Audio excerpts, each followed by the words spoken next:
कहानी की शुरुआत में दिखाया जाता है कि नोरा नाम की लड़की अपने पिता टोबियस के साथ माउंटेन की चढ़ाई कर रही होती है और कुछ मुश्किलों के बाद नोरा माउंटेन की ऊंचाई तक पहुंच जाती है और वहां पर दोनों बेटी और पिता बैठकर ट्रोल माउंटेन की तरफ देखते हैं और आपस में बातें करते हैं फेरी टेल्स के बारे में। टोबियस अपनी बेटी को कहता है कि वो आंखें बंद करके इन ट्रोल्स को, इन माउंटेन्स को महसूस करने की कोशिश करे जो कि बने हैं अर्थ और स्टोन से। नोरा अपनी आंख बंद करके उनको महसूस करने की कोशिश करती है और उसे अजीब और भयानक आवाज़ें सुनाई देती है और वो डर जाती है। नेक्स्ट सीन में कहानी 20 साल आगे शिफ्ट हो जाती है और वहाँ पर हमें दिखाया जाता है कि नोरा अब बड़ी हो गई है और अब वो एक पैलियोंटोलॉजिस्ट बन गई है और वो ज़मीन में खुदाई कर रही होती है और उसे वहाँ पर एक स्ट्रक्चर मिलता है। इसके बाद नेक्स्ट सीन में दिखाया जाता है कि माउंटेन में एक्सप्लोजन किया जाता है वहाँ पर टनल बनाने के लिए और टनल के विरोध में वहाँ के लोकल्स प्रोटेस्ट कर रहे होते हैं। वहाँ पर एक्सप्लोजन किया जाता है और एक्सप्लोजन के बाद वर्कर्स अंदर जाते हैं अपने अपने काम करने के लिए। तभी वहाँ पर भयानक आवाज़ सुनाई देती है और माउंटेन्स के पत्थर टूट टूट कर उन वर्कर्स पर गिरने लगते हैं और बहुत ही इंटेंसिटी और स्पीड के साथ ये सीन दिखाया जाता है जहाँ पर बहुत ही भयानक क्लैमिटी जैसा कुछ दर्शाया जाता है। इस चीज़ को देखकर वहाँ से वर्कर अपनी जान बचाकर भाग जाते हैं और उसके बाद हेड क्वार्टर में एक हाई लेवल मीटिंग बुलाई जाती है जहाँ पर नोरा टिडमैन को भी बुलाया जाता है और हाई लेवल मीटिंग में आपस में सभी ऑफिशियल्स नोरा टिडमैन बहस करते हैं कि ये क्या है।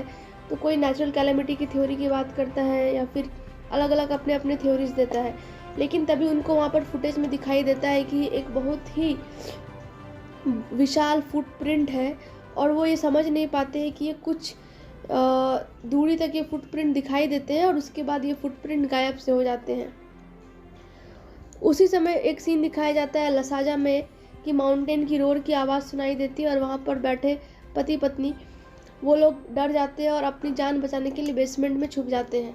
जब वो बेसमेंट में से बाहर आते हैं तो उनको दिखाई देता है कि उनका पूरा का पूरा घर तहस नहस हो चुका है और फिर सब कुछ पूरा बर्बाद हो चुका है। नोरा लसाजा जाती है अपने टीम के साथ और वो उन जख्मी बूढ़े पति पत्नी से बात करती है और समझने की कोशिश करती है कि वहाँ पर क्या हुआ और वो उन्हें डिटेल्स बताते हैं और ये जानकारी देते हैं कि एक सैड मेलोडी की आवाज़ आ रही थी और इसके बाद नोरा अपने पापा से मिलने जाती है। नोरा, उसके पापा और ऑफिशियल्स हेलीकॉप्टर से माउंटेन के एरिया में वापस आते हैं और वहाँ देखते हैं कि ट्रोल क्रिएचर अटैक करता है और वो वहाँ से अपनी जान बचाकर भागते हैं। हेड क्वार्टर से नोरा रिपोर्ट करती है और हेड क्वार्टर मिलिट्री ऑपरेशन की ऑर्डर दे देते हैं। कैप्टन क्रिस अपने टीम को लेकर मिलिट्री ऑपरेशन के लिए निकल जाता है और उनके साथ नोरा और उसके पापा भी जाते हैं।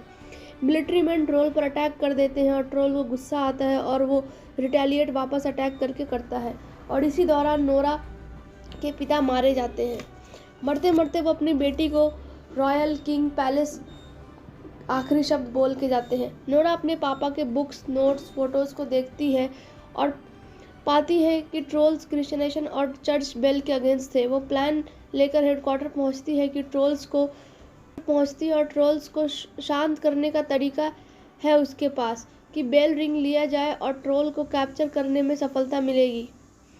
लेकिन ऐसा ना हुआ। जब ट्रोल के चारों तरफ हेलीकॉप्टर में लगे चर्च बेल को उड़ाया गया तो ट्रोल और गुस्सा हो गया और हेलीकॉप्टर पर अटैक करने लगा और साथ में पूरे शहर को भी तबाह कर देता है।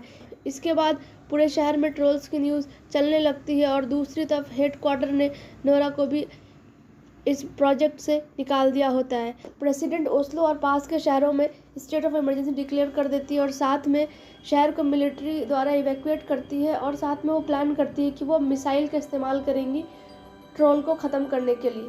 नोरा एंड्रियस को लेकर सिडलिंग से मिलने जाती है। दोनों को ट्रोल किंग के पैलेस में ले जाता है और जहाँ पर ट्रोल्स के स्केलेटन पड़े होते हैं। सिडलिंग बताता है कि सारे ट्रोल्स को मार दिया गया लेकिन आखिरी ट्रोल को डेनवर के माउंटेन में छोड़ दिया गया करने के लिए। नोरा समझ जाती है वो ट्रोल ओस्लो की तरफ वापस अपने पैलेस आ रहा है। उसको रोकने के लिए वो प्लान बनाती है और कैप्टन क्रिस को भी अपने प्लान में शामिल कर लेती है। नोरा पैलेस के पास एंड्रियस के साथ कार में ट्रोल का इंतज़ार करता है। जैसे ये ट्रोल पैलेस की तरफ आ रहा होता है नोरा उसकी तरफ कार लेकर जाती है और पीछे में स्केलेटन बंधा होता है जो कि ट्रोल स्केलेटन होते हैं। स्केलेटन देखकर ट्रोल उसकी तरफ आकर्षित होता है और उसका पीछा करने लगता है और इस तरह नोरा ट्रोल को पैलेस के रास्ते से डेविएट करके कैप्टन क्रिस द्वारा बनाए हुए ट्रैप की तरफ ले जाती है। जहाँ पर ट्रोल को चारों तरफ ट्यूबलाइट होती है। क्रिस लाइट को ऑन कर देता है और ट्रोल उसकी शक्ति को बर्दाश्त नहीं कर पाता। उसको मरता देख नोरा को बुरा लगता है और वो सारे लाइट्स को ऑफ कर देती है। ट्रोल के पास जाकर बोलती है कि तुम यहाँ से चले जाओ, वापस माउंटेन चले जाओ, तुम वहाँ सेफ हो। और इसके बाद ट्रोल वहीं पर कोलैप्स हो जाता है। इसी दरमियान मिसाइल को जो ऑर्डर करने का ऑर्डर दिया जाता है उसको भी अबॉर्ट कर लिया जाता है, क्योंकि ट्रोल के आसपास सिविलियन के होने की रिपोर्ट होती है। तो इस तरह से ये कहानी ख़त्म हो जाती है।